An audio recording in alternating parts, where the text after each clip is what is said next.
Semana passada nós iniciamos o livro de Esther.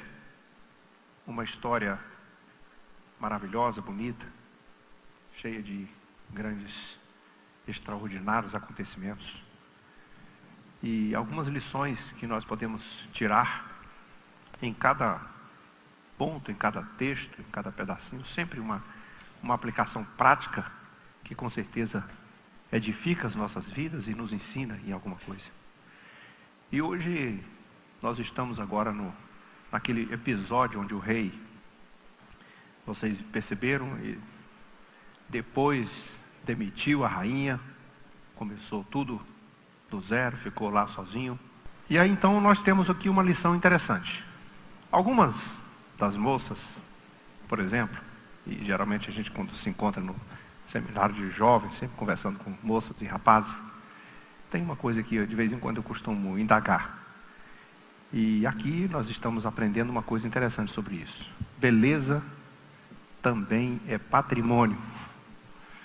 E que patrimônio, e que riqueza, e que grande riqueza o Senhor Deus usou. De todas as coisas, Deus pode usar a inteligência, como usou de Daniel, usar a autoridade espiritual, como usou de Elias, pode usar todas as coisas que Ele quiser, mas Ele pode usar também a beleza. Isso já quer dizer uma coisa: Deus não deu nada a você, nada, sem um propósito. Tudo que você tem, tudo que você é, tudo que você recebeu da parte de Deus, Deus tem um plano com isso, para que na sua vida, para que no nome do Senhor seja glorificado por meio disso. Então, se Daniel tinha sabedoria, Deus usou. Se Davi tinha a confiança no Senhor, Deus usou a confiança. Se Elias tinha fé e autoridade, Deus usou a fé. E Esther tinha beleza, e Deus usou a beleza. Mas com tudo isso que acontece, em qualquer que seja o contexto, Deus sempre coloca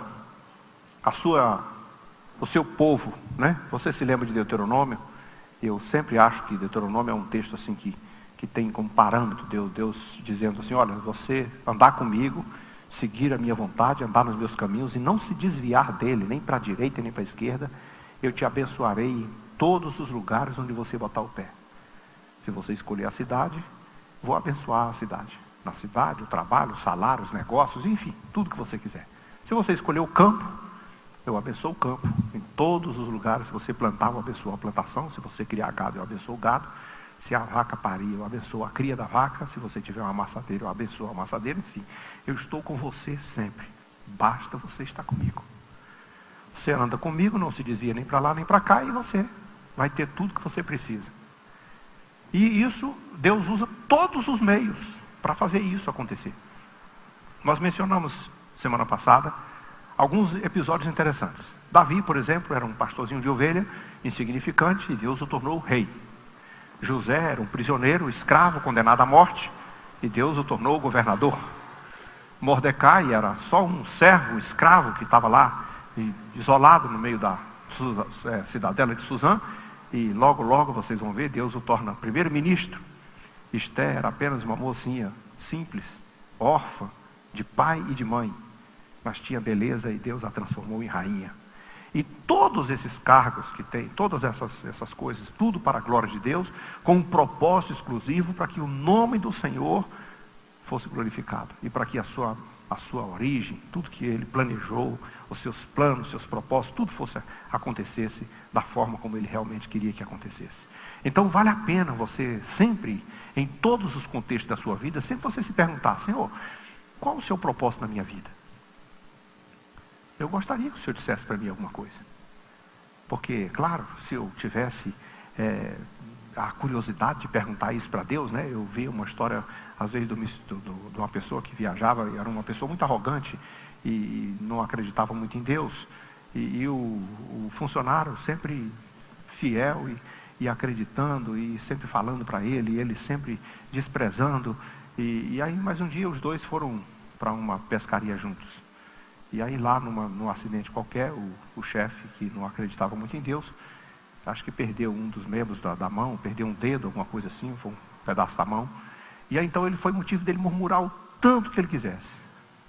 E o outro disse assim, olha, você não devia murmurar. Tudo acontece para a glória de Deus.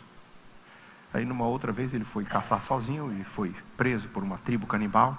E os canibais colocaram ele no fogo. Eu disse, vamos fazer um sacrifício, vamos fazer aqui, vamos fazer isso, aquilo, outro. Quando estava tudo pronto para tocar fogo nele, olharam, isso tem defeito, não serve. Devolve ele. Aí eu não falei para você, Deus tem propósito em tudo. Salvou a sua vida, porque você não tinha um dedo. Então, o que é que você prefere? A vida ou o dedo? Todas as coisas cooperam para o bem daqueles que amam a Deus e aguardam no seu propósito. Mas nós, como servos de Deus, discernimento, é claro, precisamos ter. Nós, como servos de Deus, precisamos saber o que o Senhor nos deu. Porque todos receberam. Lembra dos talentos? O Senhor deu 5 para um, 3 para um e 1 para outro. Mas ninguém ficou sem nada. Pode ser que um ou outro não tenha administrado bem, como ele contou naquela parábola, que o sujeito acho que achou que não devia ser responsável por aquilo que recebeu da parte de Deus. Mas o Senhor colocou na mão dele, conforme a capacidade. E conforme a capacidade significa que está todo mundo de igual modo, porque eu não posso colocar mais do que 330 ml nesse copo aqui. 200 ml, melhor dizendo. Posso colocar. Se eu colocar 300 ml, vai derramar. Mas ele vai estar cheio. Cheio, cheio, cheio, cheio. Se ele fosse de 1 litro, eu poderia colocar cheio, cheio, cheio, cheio. Ele caberia 1 litro.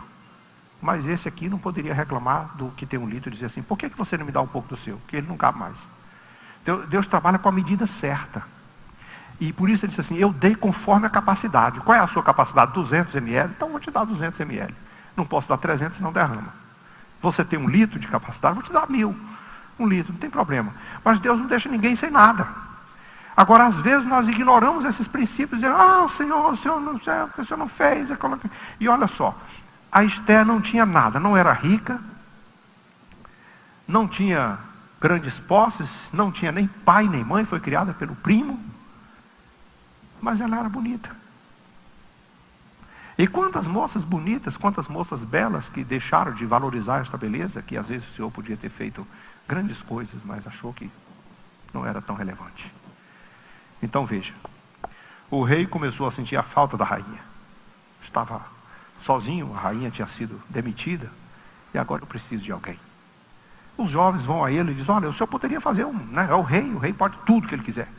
Tudo pertence ao rei. Então o rei manda buscar na cidadela as moças mais bonitas, as virgens mais lindas que tiver, faça um pente fino lá, escolhe as melhores que você quiser, coloca lá dentro da casa das mulheres, lá sob os cuidados do eunuco lá, e dá a elas as melhores especiarias, passam 1 ano embelezando, um ano com óleo, no outro ano com produtos de beleza dos mais sofisticados da geração da época. Quando elas estiverem todas bem lindas do jeito que precisa ser, o rei escolhe uma delas e dá o título de rainha. Bom, a ideia é muito boa para o rei, né? Claro. Manda buscar. Manda buscar as moças e não tá, o texto aqui não está dizendo que foi assim, um concurso, que as moças se apresentaram. Não, o rei mandou buscar. Tanto que a expressão que tem aqui sobre Esther é que Esther, levaram também a Esther. Então foi vem cá, você. O rei mandou chamar, né? O rei manda em tudo. O rei é dono de tudo. O rei é dono dos homens, dos rapazes, das moças, do gado, da terra, de tudo. Tudo pertence ao rei. Ele não tem nada que você... É minha filha. Não, não é a sua filha. É do rei. Pertence ao rei. O rei manda buscar. Escolheu as melhores que tinha, colocou lá dentro da casa e foi lá para ficar no embelezamento, esperando o acontecimento.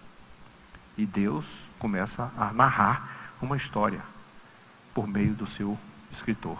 Lá no meio de tudo isso aí, no meio de toda essa coisa que muitas vezes a gente murmura, reclamando, porque o Senhor me livra, me protege e tal, aquela coisa toda. No meio de tudo isso aí, diz assim, lá no meio tinha um judeu, servo que veio lá da Babilônia, veio de lá do povo judeu, depois veio da Babilônia, foi jogado lá no canto, lá para o canto, e ele era servo do Senhor. Lá no meio dessas coisas, lá tinha uma moça judia, órfã de pai e mãe, criada pelo primo, mas que também servia ao Senhor. E olha, veja bem, você se lembra daquele texto que sempre Malaquias cita e outros profetas citam assim, outra vez o Senhor faz diferença entre aquele que serve ao Senhor e aquele que não serve. Engana-se quem pensa que é tudo igual. Não é tudo igual. Toda vez que você encontrar, pode ser o tamanho da população, se tem um povo que serve a Deus e outro que não serve, o Senhor faz diferença entre o que serve e o que não serve. E o texto não está mencionando por acaso. Lá no meio tinha uma judia. E o texto diz assim, e ela era bonita, formosa, e tinha temor do Senhor, e andava com Deus. Então, a moça que caía ao agrado do rei, ela vai vestir, ela vai colocar sobre a cabeça a coroa, ela vai ser a rainha. E então, lá na cidadela, um benjamita, judeu benjamita, chamado Mordecai, filho de Jair, filho de Simei, filho de Quis, ele fora transportado de Jerusalém, depois os exilados foram deportados, e aí então, o homem está lá. Ele criara a Radassa, e essa que é conhecida como Esté, e ela era bonita, e o Mordecai a tinha como filha. Mas quando se divulgaram o mandado do rei, a moça também foi arrancada de dentro da sua casa e levada aos cuidados do rei. E Mordecai tinha, como diz assim, a sabedoria para dizer lá, assim, ó, filho, olha, vou dizer uma coisa para você. Quando você chegar lá, ele sabia que tinha inimigos. Tem uma coisa que o povo de Deus precisa aprender. Essa coisa que acho que não dá para esquecer. O povo de Deus, irmãos, precisa também de ser, de vez em quando, como malicioso, né? Ter a capacidade de julgar. Inteligência. Saber que tem inimigos, que o terreno é hostil, que corre perigo. E não sair por aí já tagarelando, contando isso, contando aquilo, não. O rei diz, calma. Mordecai diz assim, quando chega lá, você não fala nada que é judia. Fica quietinha lá no seu lugar, cumpre lá a sua tarefa direitinho. O que for mandar fazer, você faz. O que for designado, você faz. Siga. E não precisa também fazer grandes coisas, não. Basta você andar confiando no nosso Deus, vai dar tudo certinho. Porque olha o que está subentendido aqui. Você percebe o que acontece aqui? As moças vão ser selecionadas. No meio de todas aquelas que foram arrancadas, vão ser escolhidas as 7 mais bonitas de todas. Mas o rei vai possuir todas elas. E sabe o que acontece? Ela entra na tarde de um dia e volta para na manhã do dia seguinte. Quando ela volta para lá, já não volta para a casa das mulheres, ela volta para a casa das concubinas. Isso significa que elas não terão a liberdade de voltar para seus lares, elas se tornam concubinas do rei. Então aqui está uma faca de 2 gumes, aqui está um certo perigo. Ou é a rainha, ou é uma concubina. O que vale uma concubina em relação à rainha? Absolutamente, praticamente nada. A única coisa que vale aqui é você saber que Deus está no comando de todas as coisas. E se é povo de Deus, se é servo de Deus, né? Às vezes você vai prestar provas e concurso e você só vai acreditando que eu estudei, me preparei, me arrebentei, vou fazer e vai dar certo. Mas você já parou para pensar que tudo isso tem propósito de Deus?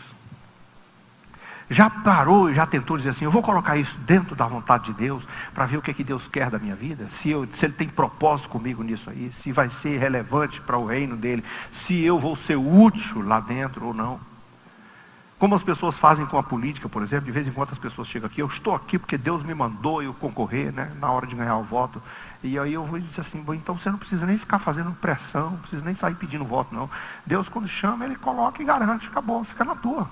Faz igual o Esté, fica lá quietinha. Vou ser rainha porque Deus falou. Davi vai ser rei porque Deus chamou para ser rei.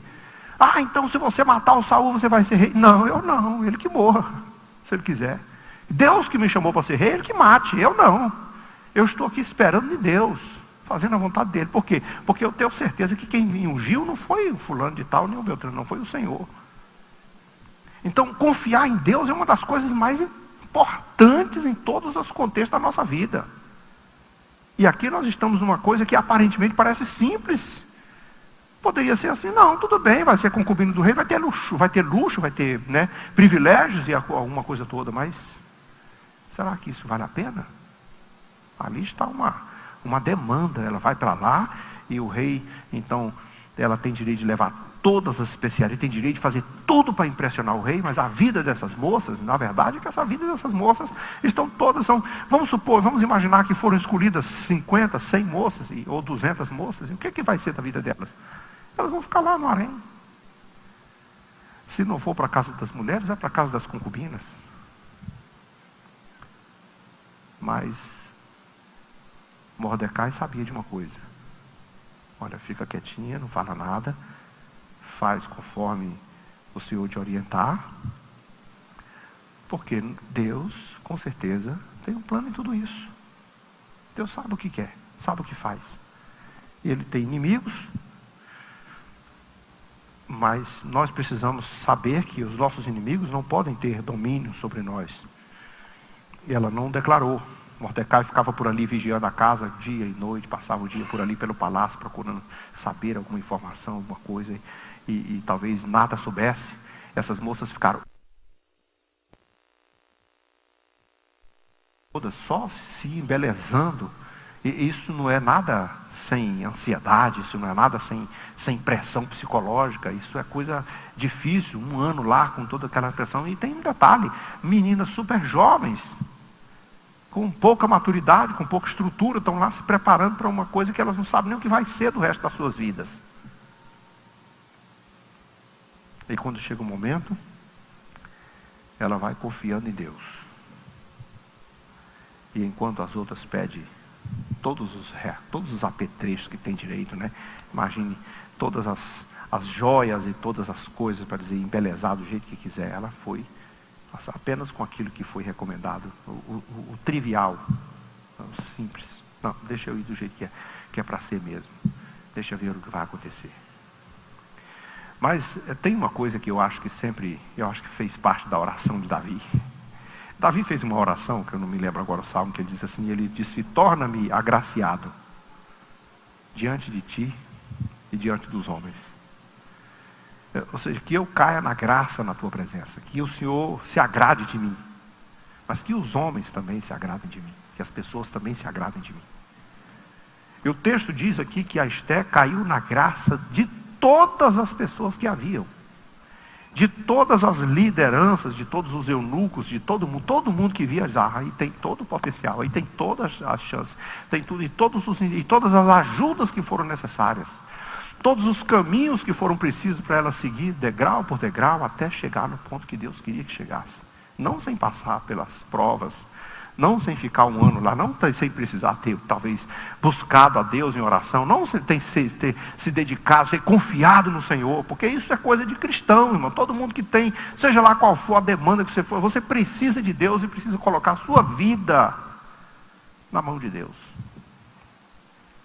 Porque nós pedimos algumas coisas que nós não sabemos nem o que queremos. Às vezes nós não sabemos. O Tiago disse assim: vocês oram e não recebem porque vocês oram mal. Coloca essa oração assim mais acentuada para ver se vocês não vão receber. Chega a hora que vai receber. Claro que tem as provas, sim, como não tem. Todas as provas tem que ser, todas as respostas de Deus nem sempre acontecem, né? Tem um que chega lá leproso e diz assim: Jesus, eu quero ficar limpo, Senhor. E o Senhor põe a mão em cima dele e diz assim: vai para casa, você está limpo, está resolvido o problema. Tem outro que: Senhor, me ajuda, eu quero ficar limpo. Não, vai lá no sacerdote e se apresente para ele. Mas o cara está todo leproso, vai se apresentar ao sacerdote para fazer teste. Mas tem a prova. Tem um que chega lá cego, o Senhor: ô Senhor, que eu quero ver, vê, a tua fé te salvou. Está resolvido. Tem outro que o Senhor cospe no chão, mexe com terra, mistura com terra, passa nos olhos dele, procura o tanque de Siloé e vai lavar os olhos. Por que ele não disse logo, vai resolver o problema? Não podia ter feito, não, mas ele tem pessoas, é conforme a fé de cada um, conforme a circunstância, não é todo mundo igual. Cada um tem uma maneira própria de receber o milagre. Tem pessoas que Deus precisa provar a fé. O Bartimeu já tinha corrido lá, já tinha largado tudo, já estava certo de que poderia receber. A única coisa que ele precisava era tocar em Jesus, era chegar perto de Jesus, para falar com ele, ouvir Deus falar, Jesus falar alguma coisa. Mas às vezes o cego precisou ir lá, né? Tu acredita mesmo? O Naamã, por exemplo, precisou dar 7 mergulhos, com toda a incredulidade, com toda a dificuldade. Você quem sabe, ou dá um mergulho ou não é curado. Isso não tem cabimento. Mas eu vou dar um mergulho assim mesmo. Tem pessoas que precisam disso. Então todos nós, diante de circunstâncias adversas, quando estivermos em qualquer prova, em qualquer desafio, em qualquer proposta, em qualquer coisa, coloque a sua vida na presença de Deus e aguarde a mão do Senhor Todo-Poderoso alcançar você. Apenas diz assim: Senhor, estou aqui na tua vontade. Que o Senhor faça conforme a tua vontade. Lembra do Pai Nosso. Pai nosso que estás no céu, santificado seja o teu nome, venha o teu reino e seja feita a tua vontade. Aqui na terra, do jeitinho que é feita aí no céu. Desse jeitinho. E eu sei que o Senhor vai fazer, porque a vontade dele sempre é a melhor. Agora chega o prazo da moça vir ao rei, depois de tratada com todas as prescrições, por 12 meses, cumprindo-se todo o processo de embelezamento, e então elas vêm e se apresentam.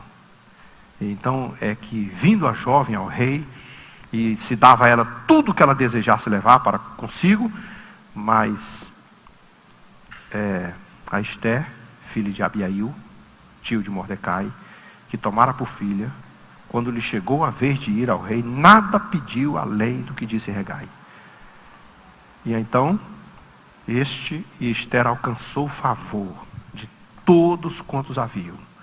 E assim foi levada Esther ao rei Assuero, à casa real, no 10º mês, que é o mês de Tebete, no 7º ano do seu reinado. E o rei a amou mais do que todas as outras mulheres. E ela alcançou perante ele favor e benevolência mais do que todas as virgens. E o rei ficou impressionado e pegou a coroa e colocou na sua cabeça. Os inimigos não podiam nem imaginar. Nessa hora, os inimigos nem sabiam que o Senhor estava dando um poder tão grande para o judeu. Eles nem imaginavam. E Esther também nem imaginava que o Senhor estava dando um livramento tão poderoso para os judeus. E Mordecai, mesmo com as suas orientações e com seus conselhos, não podia imaginar que Deus estava dando por meio disso um livramento tão poderoso. Então escute bem uma coisa. Tem coisa que você nem imagina que vai lhe acontecer. E Deus está te dando livramento.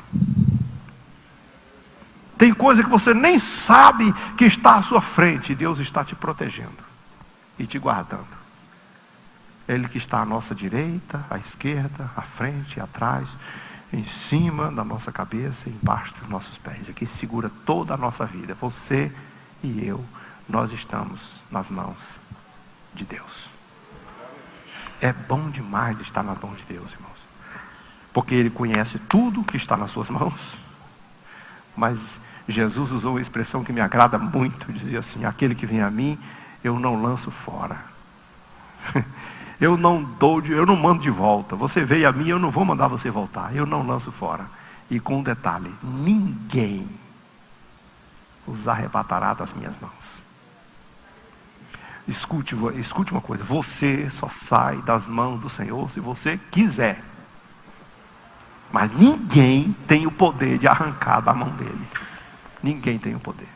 Você pode glorificar a Deus o quanto você quiser, porque o Senhor é quem nos sustenta. É Ele que nos guarda. Então, propósito de Deus, irmãos. Aqui Deus está usando uma coisa simples. Fica aí uma lição para as moças belas. Que eu sempre costumo dizer assim: sua beleza vale, também tem um preço. E é valoroso, é grande diante de Deus. E hoje nós estamos vivendo numa cultura, numa coisa tão, numa depravação tão violenta, tão agressiva, né? Que quanto mais o tempo passa, mais o diabo vai tentando denegrir, rebaixar e diminuir o potencial de todas as mulheres, especialmente das moças, e chega ao ponto de colocar lá como se fosse um lixo. E elas, por incrível que pareça, ainda convence elas de que é bom. Elas ainda preferem às vezes ser chamadas de cachorra, né? Nas músicas, nas canções, nas danças. E não imagina que Deus a fez para a glória dele. Muito mais elevada e muito mais impressionante do que qualquer outro tipo de coisa dessa que o mundo tem. O mundo a transformou num objeto de luxúria, onde os homens só olham pela luxúria, mas Deus a escolheu para habitar em você com seu Espírito Santo. Escolheu para fazer de você um tesouro, para que o nome do Senhor seja glorificado na sua vida. Propósitos Deus tem com todas as coisas, com todas as pessoas. Todo mundo que está aqui, Deus tem propósito na sua vida e é para a sua glória. E nós precisamos crer nisso, acreditar nessa graça.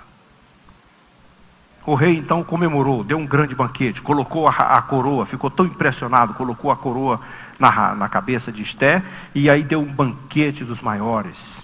E Esté continuou silenciosa, sem falar qual era a sua origem. E com um detalhe que muito impressiona, agora ela era rainha da Pérsia. E você sabe quem era a Pérsia? Era o governo de 127 províncias, que ia da Índia até a Etiópia. Eu posso dizer com todas as letras, Esté era a rainha do mundo, porque Assuero era o rei do mundo. É muito mais poderoso. Da Índia até a Etiópia tinha a África, tinha a Ásia, tinha uma infinidade, como se fosse 127 países, todos no seu comando. Esté estava agora com a coroa que reinava com Assuero sobre todas essas 127 províncias. Ela era a rainha do mundo. Mas olha só, ela obedecia a Mordecai, seguia as suas instruções, como quando morava na sua casa. É por isso que a Bíblia diz que obedecer é melhor do que sacrificar. Deixa eu dizer uma coisa para você, que talvez você ignore. Bênção de Deus na sua vida está atrelada a cumprimento de mandamentos. Esté não tinha pai nem mãe. Mas o pai e a mãe de Esté agora estão representadas por um homem que a criou como filha. Quem é? Mordecai. Tu te lembra de um mandamento bíblico que está lá nos 10 mandamentos, o 5º mandamento? E depois Jesus ratificou lá em Mateus capítulo 19. E depois Jesus também, e depois os apóstolos e Paulo ratificou sempre, dizendo assim: honra teu pai e a tua mãe, e tudo te irá bem. Quer sucesso? Quer vitória? Quer prosperidade? Quer riqueza? Quer a bênção de Deus? O primeiro passo na vida de qualquer ser humano para ser uma bênção é honrar o seu pai e a sua mãe. E o que Esté está fazendo aqui é que mesmo depois de ter a coroa do mundo na sua cabeça, ela ainda honra aquele que o criou. Isso é princípio básico, bíblico, para a felicidade de todo ser humano. E que ninguém deve fugir disso aí. Porque quando eu escuto o texto dizer assim: honra teu pai e tua mãe, e tudo te irá bem, e viverá muito tempo sobre a terra, eu posso simplesmente também tirar outras conclusões. Não honra teu pai, não honra tua mãe, e viverá mal, e muito pouco tempo sobre a terra. É só você inverter os valores, porque esse é um princípio, está escrito na Bíblia. Agora veja só, nós temos um pequeno registro aqui, onde nós encerramos o capítulo 2, porque as coisas não acontecem, para muitas pessoas, as pessoas têm a ideia de dizer que se foram coincidências, foi assim um acaso, Mordecai estava ali, de repente ele escutou e foi por acaso. Não, não foi por acaso. Você vai ver que nada, o que é importante no livro de Esté aqui, observar que é um livro que não tem nem a palavra Deus em nenhuma vez, mas você vai perceber aqui que existe algumas coisas que você jura que é um acaso, mas que não é o acaso. Que Deus está usando todas essas coisas e vai fazer de tudo isso instrumento para o sucesso do seu povo. Ou seja, cumprindo outra coisa: todas as coisas cooperam para o bem dos que amam a Deus. Mordecai estava ali e o propósito dele era o quê? Xeretar a filha, ficar por ali, saber o que está acontecendo, o que se passa com ela por ali. E vamos lá, ver o que dá certo aí, como é que ela está passando, como é que foi coroada a rainha, ele continua por ali só, vamos dizer assim, aquela coisa de pai coruja, sabe como é que é? Ficar ali para saber o que está acontecendo. Mas de repente caiu nos seus ouvidos uma outra coisa. Tem 2 eunucos tramando a morte do rei. Você já parou para pensar? Pensa assim, a gente não pode nem pensar no nosso governo, que o nosso governo ainda é muito fraco para isso. Mas pensa no governo americano, por exemplo. 2 sujeitos lá fora planejando a morte do presidente dos Estados Unidos, por exemplo, que não chega e não é ainda nem perto do poder que tinha Assuero. Porque os Estados Unidos não reinam sobre o mundo todo. Ainda estava muito fraco. Mas pense num poder como um poder grande, como é o poder dos americanos, alguém planejando ali de graça, e Mordecai escutou isso. Ei, eu estou entendendo isso que está acontecendo. Estão tramando matar o rei, meu Deus do céu, cadê? Peraí, dá um jeito aí. Eu preciso dar um jeito, manda um recado para a rainha, fala com a rainha, conta para o rei, sabe? E ele depressa fez com que aquilo chegasse ao conhecimento da rainha. E a rainha corre depressa, socorre, ajuda e leva ao conhecimento do rei. E o rei diz, opa, o que é isso? Então, investiga isso aqui depressa. E aí acharam o sujeito, né, com a mão no pote. Manda os dois para a forca. Salvou-se a vida do rei. Mas havia um costume. Havia uma coisa que todo reino tem. Crônicas. Escrito no livro das crônicas dos reis de Israel, de Judá, lembra? Escreve aí no livro das crônicas do rei da Pérsia. O que foi que aconteceu, como aconteceu e quem me livrou. E aí o nome do Mordecai apareceu lá. Ninguém vai se lembrar disso por muito tempo. Mas está escrito. Está escrito. Então deixa eu dizer uma coisa para você. A gente não tem esses costumes de escrever nos livros, né? Nós estamos num governo muito humano, fora desse contexto. Mas deixa eu dizer uma coisa que vai te animar. Deus escreve tudo sobre você. Não tem nada que fique que passe batido. Não tem nada que fique. Se você fez, anote. Guarde na memória. Porque vai estar escrito a seu respeito. Deus cuida de você. E o cenário está sendo armado aqui. Porque depois as provas vêm. Eu não sei se vocês se lembram. Agora eu vou para Efésios. Eu gosto daquele texto de Efésios, que me chama muita atenção o texto de Efésios, capítulo 6, que Efésios fala sobre as armas espirituais, que nós temos uma guerra espiritual para enfrentar, e coloca sobre as nossas, forças, as armaduras de Deus. Mas tem um texto que diz assim, ore, lá no final, depois que ele termina as armaduras, porque a oração não é armadura.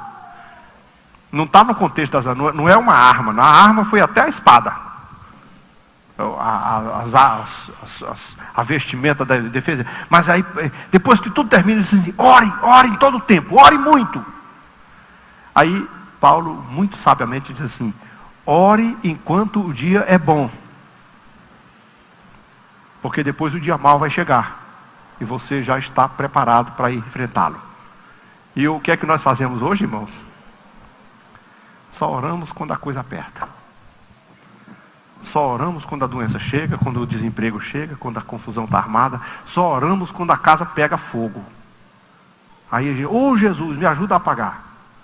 Mas a gente não ora antes. E o texto, aqui nós estamos vendo um cenário se armando. Está tudo às mil maravilhas aqui. Está correndo tudo lindo, tudo maravilhoso. De repente, uma judia e uma órfã, uma pessoa das mais simples do povo, já está colocada como rainha, coroa e tal. O escravo hebreu está sendo, vamos dizer assim, notificado, escrito sobre ele, está escrito nas crônicas do rei, porque ele salvou a vida do rei. Coisas lindas estão acontecendo, mas Deus está preparando a defesa do seu povo, porque Deus não vê só o que está aqui na frente, Ele vê o que está lá do outro lado. Então, aquelas coisas que ainda nem aconteceram, Deus está preparando você para elas. Está longe de acontecer, mas Deus sabe o que vai acontecer. Coisas boas ou coisas ruins, Ele está preparando você para tudo. Glorifique a Deus, porque Deus está na sua vida. Queridos, nós vamos agradecer ao Senhor. Vamos seguir depois com... Aí começa no terceiro capítulo, as artimanhas. O inimigo começa a ficar furioso e começa a soltar as unhas. Vamos acabar com isso, vamos destruir. Mas Deus, como fez com José, como fez com Davi, como fez com o povo de Deus em todas as suas histórias, sempre tem aquele que o protege. O Senhor é o guarda de Israel. Vamos orar.